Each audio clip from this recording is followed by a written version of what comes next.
seguir, Ponto a Ponto. Apoio Unifacisa.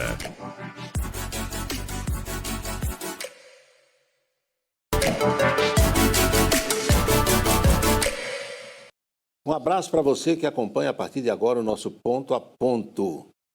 O mandato de Sérgio Moro foi salvo no Tribunal Superior Eleitoral. Ao contrário do que muita gente pensava, aliás, a maioria até imaginava que fosse ocorrer com ele aquilo que aconteceu com Deltan Dallagnol, a situação de Moro foi diferente. E o resultado do julgamento no TRE do Paraná foi referendado no Superior Tribunal em Brasília. Eu sou Paulo Roberto, estou na Rede Ita e o Ponto a Ponto está começando.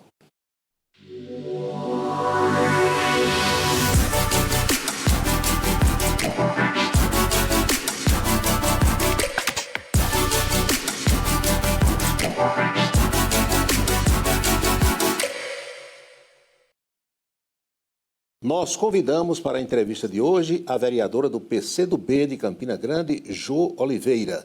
Eleita em 2020 com mais de 3 mil votos, ela é a primeira mulher negra a se eleger vereadora em Campina Grande. E veio conversar conosco sobre a sua atividade parlamentar, mas também falar um pouco sobre a sua vida. Vereadora, seja bem-vinda ao programa. Tudo bem? Tudo bom, Paulo. Obrigada pelo convite. Estamos aqui à disposição para discutir um pouco com a população de Campina Grande. Mas como você disse, também falar um pouquinho da nossa história. O que mudou na sua vida a partir do instante em que se elegeu vereadora? Acho que eu durmo menos. Claro, aumenta, né, a responsabilidade, aumenta o trabalho. E a gente que tem uma relação com os movimentos, enfim, que sempre teve uma dinâmica muito agitada, acaba também aí aumentando essa atividade, porque a gente tem uma responsabilidade agora na condição de não somente representar uma ou duas pautas, se a gente queira colocar nesse ambiente, mas agora tem a responsabilidade de falar para o conjunto da cidade de Campina Grande, dos seus, né, cidadãos, cidadãs. Então, inclusive nessa questão da fiscalização, do acompanhamento de tudo que funciona na cidade e aquilo que muitas vezes é tarefa, né, do vereador, da vereadora e a população cobra. Então, aumenta a responsabilidade de estarmos nesse lugar. Foi a sua segunda tentativa, né, Dê? Foi, como vereadora, segunda tentativa, né? Nós fizemos uma primeira eleição, participamos da primeira eleição em 2016. Também PCdoB? Não, PSB à época, e aí nós ficamos como primeira suplente, eu tive 1.544 votos, mas aí não chegamos a assumir, então agora em 2020, já quase 4 anos que nós conseguimos a vitória. Antes disso, Jo trabalhava com o quê? Então, eu sou assistente social de formação. Né, pela UEPB? Pela UEPB, tanto a minha graduação como o meu mestrado, né, foi aqui na Universidade Estadual da Paraíba, aqui em Campina Grande. Sempre trabalhei nessa questão, não só da defesa, enfim, dos direitos humanos, mas acima de tudo dessa questão da política pública, né, ou das políticas públicas como assistente social. A gente sempre teve esse viés. Trabalhava antes de estar como vereadora no governo do estado, eu era gerente do orçamento democrático aqui para a região de Campina Grande, acompanhava os 39 municípios, além, óbvio, das muitas outras coisas que a gente acaba fazendo, né? A gente nunca faz uma única atividade. Perfeito. E a Câmara é aquilo que Jo Oliveira pensava ou nem tanto? Não, a Câmara é um espaço em que, obviamente, a gente precisa ter um certo preparo, porque é um ritmo, de fato, diferente. Né? Precisa de uma atenção maior da gente para acompanhar as pautas que são importantes para a cidade, que passam por aquele espaço. E aí, assim, não é que não seja o que eu esperava. Eu acredito que ela precisa, óbvio, como todo qualquer espaço, de um ajuste, mas você se dedicando, se colocando à disposição, certamente dá para fazer muita coisa. E aí a gente tem se colocado à disposição para fazer esse bom debate com a população de Campina Grande e trazer para casa aqueles debates que nós consideramos importantes, né? De todas as pautas que a gente traz, mas também ter esse convite, esse chamatório de fazer com que as pessoas acompanhem o dia a dia daquele espaço, porque eu ainda entendo que há um distanciamento das pessoas. A Câmara ainda não é um lugar muito visível, não é de muito conhecimento. Parece que o povo tem um certo receio até de comparecer, de participar. A gente sabe que assim, há um receio, de um modo geral, por parte da população com relação à política, né? Se entende que, principalmente, quem está na política muitas vezes está para os interesses pessoais, né? Não tem esse senso coletivo. E é uma coisa que a gente precisa ir destruindo, né? Assim, desconstruindo, perdão, ao longo do tempo, para que a gente tenha mais pessoas participando. E aí a gente sempre que faz as audiências públicas, os debates, nos espaços em que a gente está, a gente convida as pessoas. A gente sabe que um horário, né? Porque a Câmara funciona sempre pelas manhãs e a gente sabe que muita gente trabalha. As pessoas podem acompanhar pela internet, podem ver a sessão depois, E aí é importante, né, que quem nos colocou lá possa acompanhar o que a gente faz no dia a dia. E se adaptar àquele ritmo, o rito do legislativo, é difícil, é complicado ou não? Às vezes, assim, o povo diz que eu sou a que mais quebra os protocolos, né? Mas, assim, a gente precisa, óbvio, um mínimo, né, de funcionamento, do regramento. A casa tem regimento interno, tem um rito que a gente precisa cumprir, mas também ele precisa ser adequado e adaptado às pessoas, a quem chega, né? A gente também precisa ter um espaço cada vez mais aberto. Então, tem sido tranquilo, né, nesses 4 anos, no que diz respeito ao funcionamento da casa. E apesar em que pese esse distanciamento, o povo ainda confunde a verdadeira missão, a função de um legislador, de um vereador? A gente tem feito um esforço, Paulo, para colocar as pessoas o que de fato é papel do legislativo. Muitas vezes a gente recebe nas nossas redes sociais, recebe pedidos e situações que a gente diz, isso não é tarefa do vereador. A gente se coloca aqui à disposição para cobrar, a gente está aqui junto para fazer esse acompanhamento, mas tem um limite que é do executivo municipal, tem coisas que são do executivo estadual, tem coisas inclusive que é de ordem federal. Perfeito. E que as pessoas também mandam para a gente. Mas também fica interessante porque as pessoas nos identificam nesse lugar de cobrar, de solicitar, de saber como é que funciona. Então, também tem esse lado positivo. E aí a gente precisa só ter essa capacidade de fazer no mínimo de orientação. Óbvio que a gente está falando do nosso mandato, né, específico, mas eu acredito que os demais vereadores e vereadoras também têm essa preocupação. Eu falei em que pese a distância, mas eu queria dizer em que pese a rádio, a internet, né, que tudo isso ajuda na divulgação, mas as pessoas ainda confundem, né, de certa forma. Exato. A gente precisa, e aí a população de um modo geral, a gente precisa passar por um processo educativo em que a gente coloque, né, a centralidade da política, e eu estou falando não só da política partidária, mas o que significa a nossa participação cada vez mais efetiva nos espaços, sejam nos conselhos de políticas públicas, seja nas audiências, em assembleia, até na nossa própria dinâmica conversa dessa aqui, dos né, bairros. Ajuda. Exato. É importante que a gente tenha cada vez mais essa proximidade. E a gente sinta que esse espaço da política também é um espaço nosso. E aí eu faço questão de frisar isso porque, enquanto mulher que está aqui compondo hoje, né, esse espaço legislativo, a gente precisa estimular, inclusive, que outras mulheres também cheguem, que a juventude perceba que esse lugar também é um espaço possível para elas. Não, então, assim, a gente precisa fazer todo um processo de educação, de reflexão sobre o que de fato significa a política. E como é ser minoria e depois virar maioria.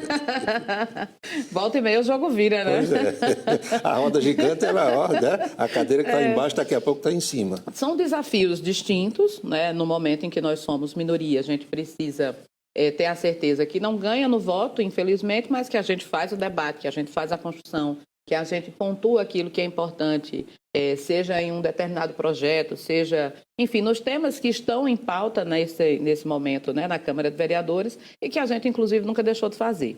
Estando agora como maioria, a gente tem, para além de fazer o debate, continuar com essa dinâmica que a gente sempre fez, inclusive, enquanto era minoria, é também ter a capacidade de fazer essa junção e essa articulação para o voto, inclusive para o voto ser como ele precisa ser. Sim. Qualificado, sem ser, inclusive, nessa dinâmica de que agora que nós somos maioria, a gente vai barrar qualquer coisa, e particularmente não é isso. A gente tem que ter a responsabilidade com o que significa a nossa ação sobre o orçamento, sobre o planejamento da cidade de um modo geral, e entender que estar a maioria necessariamente não é uma vantagem absoluta e que você vai ter ela sempre. Claro. Porque, inclusive, eu acredito que era o erro da bancada anterior. A gente não podia, da bancada anterior não, do período, né, anterior em que nós éramos ainda minoria. Sempre que a gente se colocava à disposição para fazer determinados debates, questionar muitas coisas, não interessa aqui, a gente vai votar e pronto, se quiser fazer o debate, faça, mas a gente ganha no voto. Rolo compressor, né? Que a gente fala. E agora a gente não, agora a gente tem que ter paciência. Antes a gente não podia apresentar uma emenda ao orçamento, porque a gente sabia que ela não seria aprovada, inclusive nem a reflexão, né? A gente apresentava, fazia discussão, mas já sabendo, inclusive, que ia perder. Agora a gente faz a conversa, junta, tenta chamar as bancadas, tenta fazer esse debate cada vez mais ampliado, porque aí, se a gente tem a possibilidade de decidir, é importante que essa decisão, de fato, seja coletiva. Agora, Jô, percebe-se que há uma certa dificuldade do Executivo em entender esse novo momento.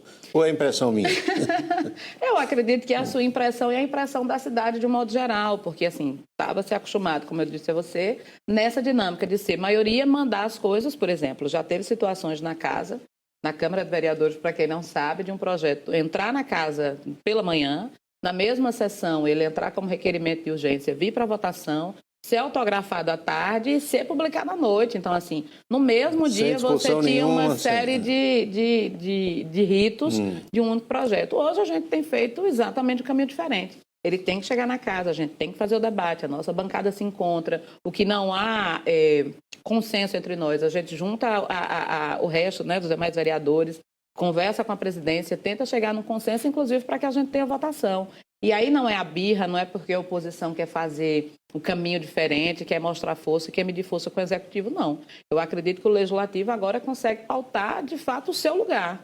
Porque várias vezes a gente colocou aqui, se você resgatar minhas falas anteriores, vai dizer que, inclusive, em momentos eu disse que a Câmara parecia um puxadinho do Executivo, né? Porque era uma coisa muito ali na subserviência, tirando, inclusive, esse o papel de um poder também autônomo e que tem uma responsabilidade com a cidade de Campina Grande, de acompanhar, de fiscalizar, de debater e deliberar também, porque nós também somos uma casa que define, né? Então, é importante que a gente coloque aí a nossa responsabilidade e ela precisa ser pesada também enquanto poder. Então, agora o Executivo precisa entender que precisa dialogar, que precisa estar mais adepta a essa dinâmica.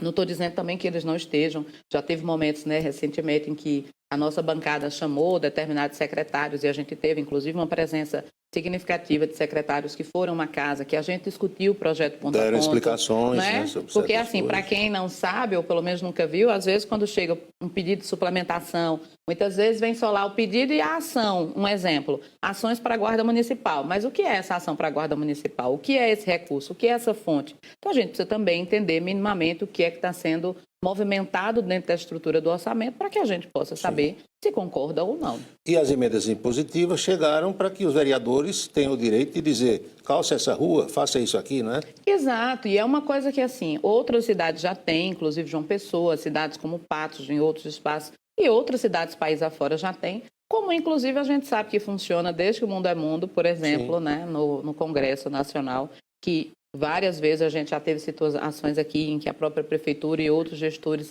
celebram quando as emendas chegam. Então, agora também a gente tem instituído aqui na Câmara de Vereadores e Vereadoras de Campina Grande, lembrando que as emendas impositivas não é uma ferramenta para que o vereador, a vereadora fique com recurso, né? Claro. Porque aí também faz parte dessa nova dinâmica, desse novo desenho da política, a gente também explicar para as pessoas, né?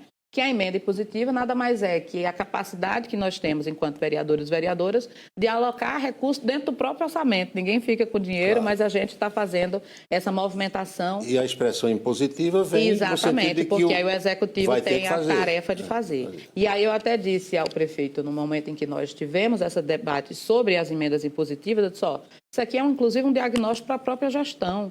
Porque uma coisa é que a gestão planeja, o que ela entende que é importante para a cidade, outra coisa é a visão que os vereadores e vereadoras têm a partir com quem dialoga na sociedade. Então, veja o nosso caso, a gente apresentou emendas impositivas para assistência social, saúde, educação, cultura, esporte. Então, minimamente, a partir do que a gente está apresentando, a gestão pode entender, inclusive, até onde ainda não chegou, de como esse recurso pode melhorar determinadas áreas da cidade. Então, é também um instrumento de planejamento, é também uma ferramenta que possibilita uma boa gestão. E lembrando que é uma fatia mínima do orçamento. Claro, né? É 1,2% da receita corrente, então não é nem do orçamento total, né? Então, é sempre importante lembrar que a gente não é o dono do orçamento, não somos os donos e as donas, mas a gente pode fazer essas movimentações. Muito bem. Jo Oliveira, vereadora do PCdoB, é a nossa convidada de hoje do Ponto a Ponto. Nós fazemos um breve intervalo e voltamos já já.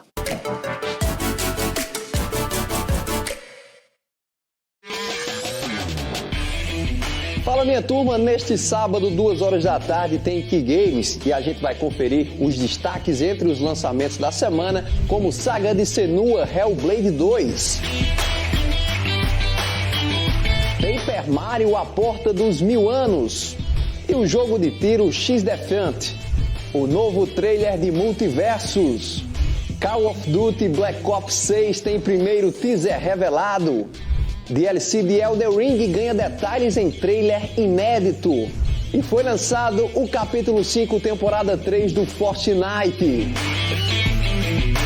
Então é isso, te espero no canal 18.1 e também no YouTube.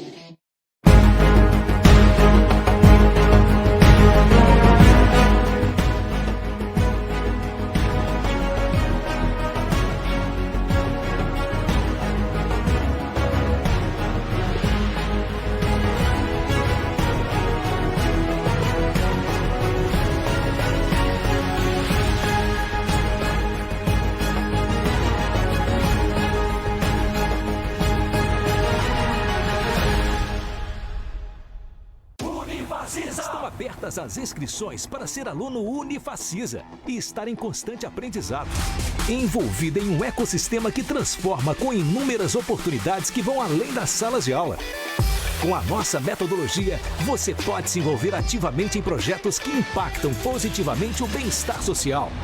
Inscreva-se em unifacisa.edu.br. Unifacisa. Ensino de qualidade e estrutura de excelência. União Brasil de Guarabira entende que nós precisamos de mais representatividade feminina na política. Que defenda as mães, chefes de família, lutando pelo interesse da comunidade, garantindo acesso ao emprego, à capacitação profissional, à saúde e à educação. Nós precisamos dar à Guarabira e à Paraíba o exemplo de papel da mulher na política e na sociedade. Venha para a União Brasil. União Brasil. A beleza está no olhar e dentro de você. Onildo Haute Coiffure. Tecnologia, conforto e experiência para transformar você na sua melhor versão. Em Campina Grande, no São José, Partage Shopping e Complexo Aeromarinho.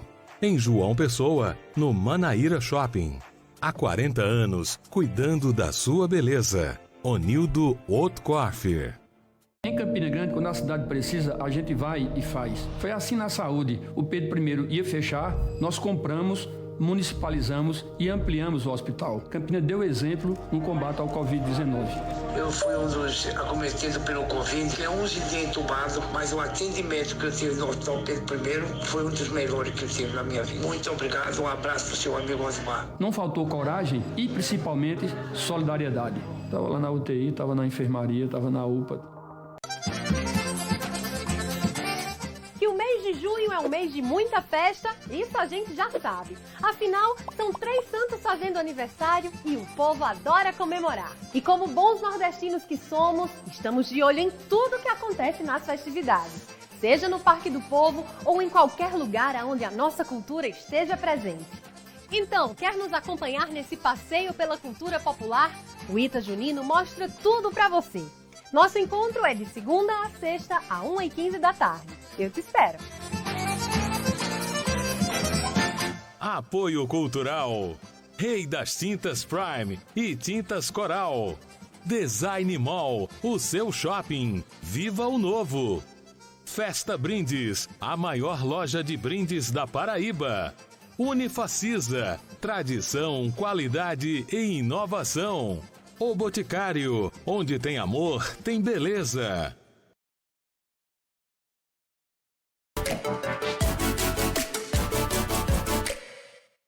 Segundo bloco do nosso Ponto a Ponto, aos poucos os gaúchos vão tendo a verdadeira dimensão da tragédia que se abateu sobre o Rio Grande do Sul. À proporção que a água vai baixando, aí o pessoal vai vendo o verdadeiro estrago, a verdadeira desgraça que se abateu sobre aquele estado. Tem uma cidade chamada Arroio do Meio, onde não ficou um muro de pé. Por aí vocês têm uma noção da tragédia.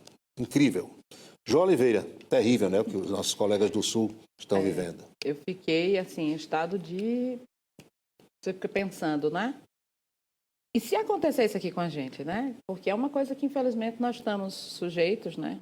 Essa questão da mudança climática e aliada à falta de planejamento, à falta de organização, à falta de recursos para isso, inclusive, é uma coisa que sempre me deixa preocupada, gente. Tem enviado solidariedade, temos vários amigos e amigas que são de lá, amigos da UNEGRO, né, União de Negros e Negras pela Igualdade, que inclusive tem feito uma campanha a nível nacional para arrecadar recursos e enviar para lá, até porque, enfim, no meio de toda a tragédia, a gente ainda tem que lidar com coisas de pessoas que dizem que o que se abateu sobre o Rio Grande do Sul tem a ver com as questões religiosas, e enfim, né? Então a gente fazem precisa uma mistura, né, dessas muita coisas, coisa nesse sentido e prestar também a nossa solidariedade a todas essas pessoas. Eu tenho muitos amigos lá, a gente fala lá embaixo, porque a questão do mapa, né? Do mapa, está correto. Está na parte sul.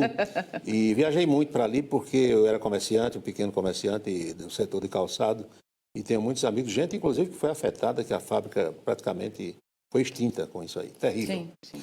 Falemos um pouquinho sobre as tais das suplementações que o governo pede. Como é que vocês têm reagido diante disso? Paulo, tem sido um desafio, porque assim, as suplementações entram exatamente naquele mesmo debate que a gente estava fazendo anteriormente. sempre se mexia no orçamento, mandava para a Câmara, lembrando, né, que até 2023 o município, o prefeito, tinha 30% ali a possibilidade de se movimentar no orçamento sem que necessariamente pedisse à Câmara. E nesse debate da LOA agora, para 2024, a gente alterou isso, né, até porque a gente entendeu que era um limite, inclusive muito alto, para que você mexa no orçamento, está mais de 600 milhões, quando a gente lembra que o orçamento da cidade de Campina Grande para esse ano são 2 bilhões de reais, então foi um limite ali que nós entendemos que seria importante que a gente pudesse acompanhar. Foi então, reduzido para? Alterando, nós tiramos esse artigo. Então, hoje, para essas movimentações, de fato, tem que vir precisa chegar para o Legislativo. E aí a gente tem feito um esforço no sentido de que o projeto chega, a gente faz o debate. Esses projetos da suplementação que estão na pauta agora, por exemplo, eles são alguns do mês de março e outros já do final de abril. E aí, quando começou esse debate para que a gente pudesse fazer a votação e trazer isso para a Câmara e aprovar para que o prefeito possa fazer essas movimentações no orçamento, a gente ainda não tinha tido a LOA publicada, porque nós votamos a LOA naquela Assembleia, aquela sessão extraordinária em 19 de janeiro, e ela só veio ser publicada no semanário de 15 a 19 de abril.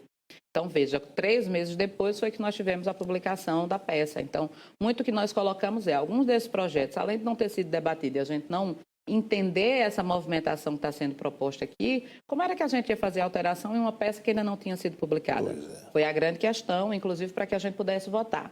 Tendo a publicação, nos reunimos semana passada, as outras semanas, e aí já votamos algumas, mas ainda tem, por exemplo, uma suplementação de 93 milhões de reais que mexe em várias coisas, só para vocês terem ideia. Uma dessas, por exemplo, é na Secretaria de Obras, que mais mexe, por exemplo, são 58 milhões de reais, que tira de infraestrutura viária, que tira de outros espaços, mesmo sendo alocado dentro da mesma secretaria, mas você está tirando, por exemplo, de ações que são estratégicas para a cidade. A gente falou aqui há pouco do desastre no Rio Grande do Sul. Você sabe quando Campina Grande tem de orçamento, por exemplo, na Defesa Civil, para o ano? 400 mil reais. Não é nada, né? Não é nada. Aí a gente anula 58 milhões de obras para colocar em outras pastas e necessariamente a gente não investe onde a gente precisa, contando que esses dias nós tivemos essas chuvas em Campina Grande e a gente viu 26 pontos de alagamento na cidade.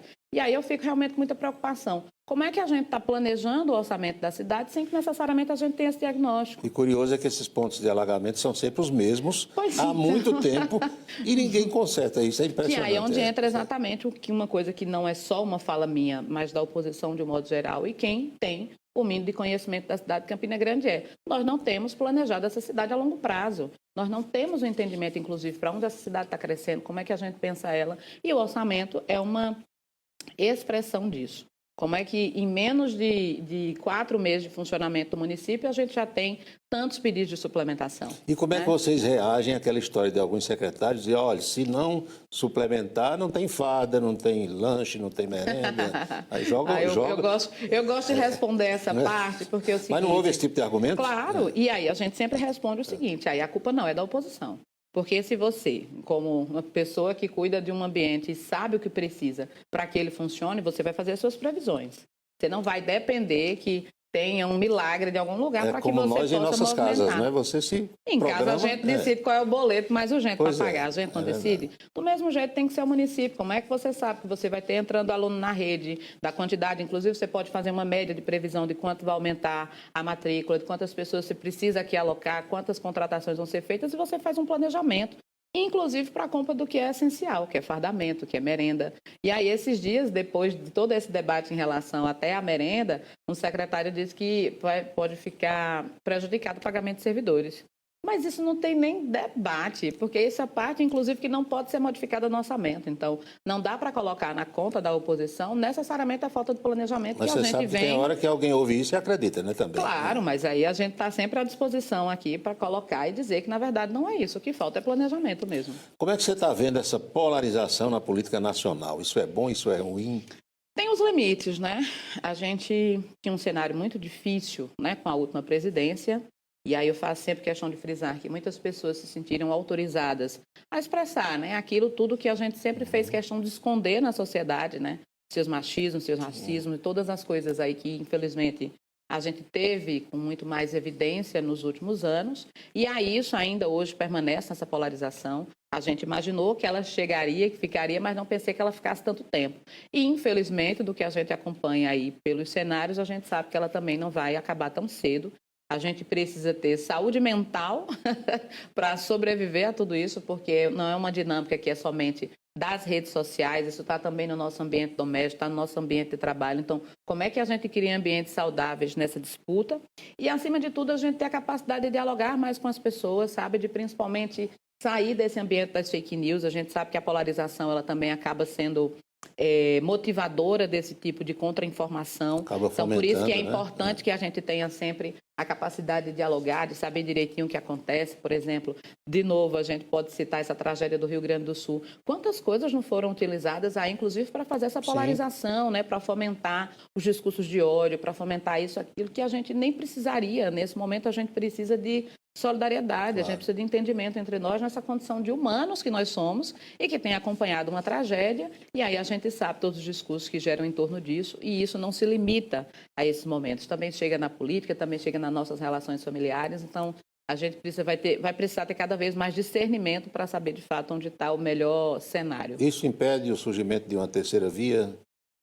Então, eu acredito que essa pode ser uma alternativa de uma terceira via, porque como é que você vai ficar aqui sempre nos extremos, ou dito extremos, nós não estamos, me permita, Ju, carentes de líderes, não. Não tem surgido assim novas lideranças na política nacional. Não é? Porque antes a gente tinha cara pintada, surgiu Lindbergh, surgiu não sei quem. Ultimamente, você se vira para um lado, tem Ciro, que está meio, né, daquele jeito. Que já vem de um processo de desgaste. Meio de também, desgaste. Né? Aí fica Lula e Bolsonaro agora nessa aí.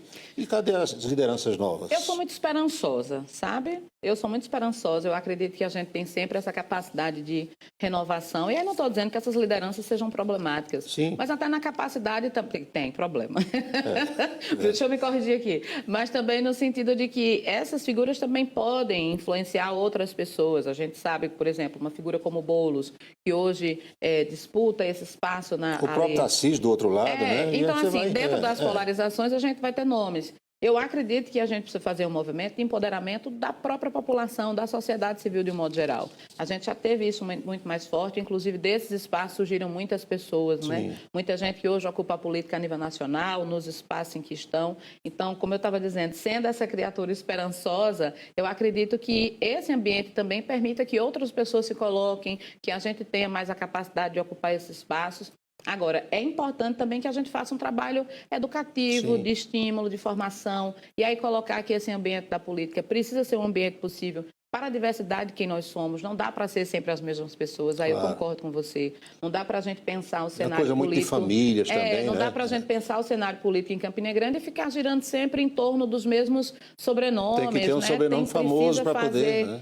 Essa fermentação e isso, obviamente, se espalhar para todas as áreas, né? Não só da política, mas de ocupação mesmo desse espaço que a gente considera que é importante, que contribui com o crescimento da nossa cidade, do estado, do país, e que a gente tenha cada vez mais essa diversidade nesses lugares, né? Porque chega também da gente ficar sempre à margem. No plano estadual, como é que está vendo o governo, João Azevedo? Então, nós estamos na base de apoio, enquanto PCdoB, temos acompanhado essa construção.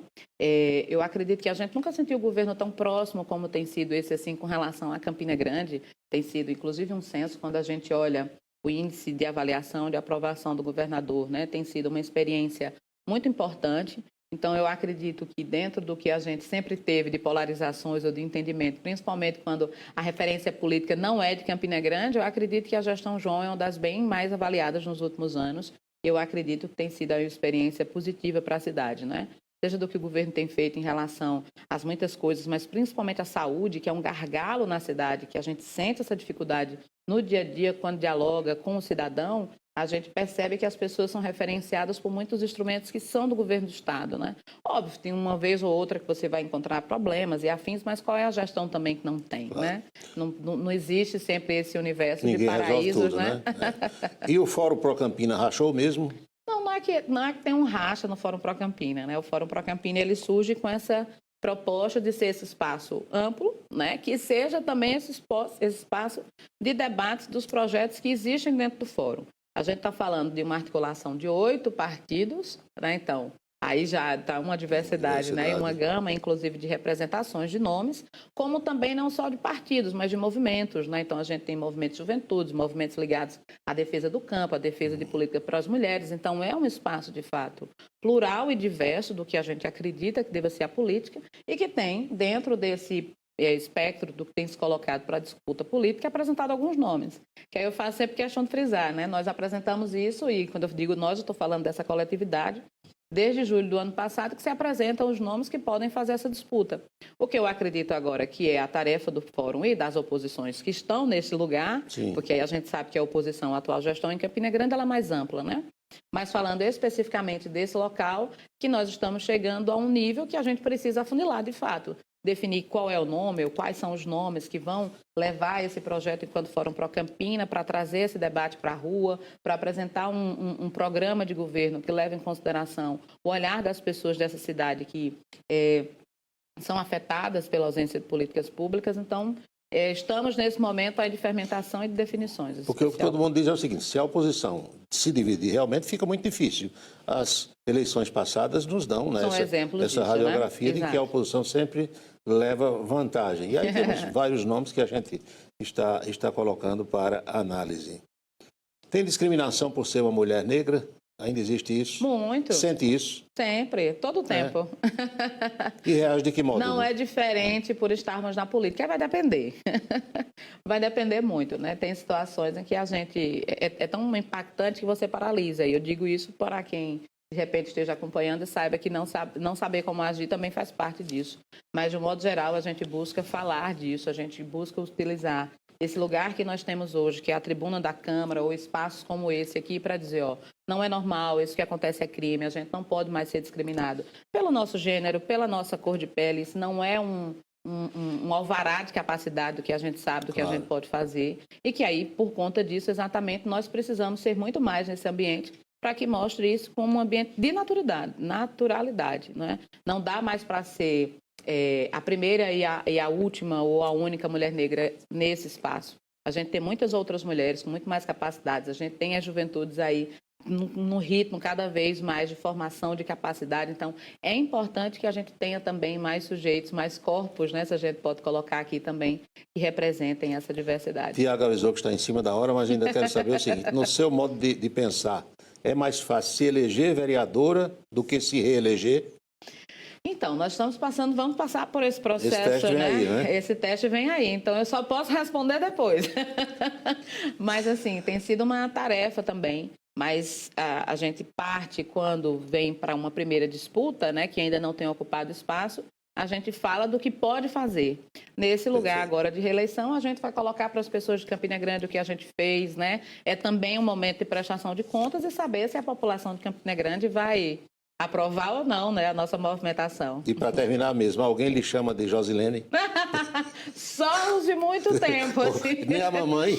Não, nem manhã. Manhã não me chama. É porque tem os apelidos de casa, claro, né? Então ela só me chama de Josilene quando está muito irritada. Com raiva, né? Então, aí eu já bronca, fico desconfiada quando ela me chama. Jô, muito obrigado, viu, por ter vindo ao programa. Parabéns pelo trabalho. Eu que agradeço a você, Paulo, agradeço o Ponto a Ponto e todas as pessoas que nos acompanham. E Carla Batista, que veio com você. Né? Carla Batista, que está aqui no apoio. Pois bem. E a você de casa, o nosso melhor agradecimento. Só um lembrete no final. O governador João Azevedo comunicou que na próxima semana, antes do feriado de Corpus Christi, na terça e na quarta, ele paga a folha desse mês de maio. E no dia 10 de junho, paga metade do 13º salário. Muito obrigado pela audiência. Marcamos encontro para o próximo Ponto a Ponto. Felicidades para você e até lá.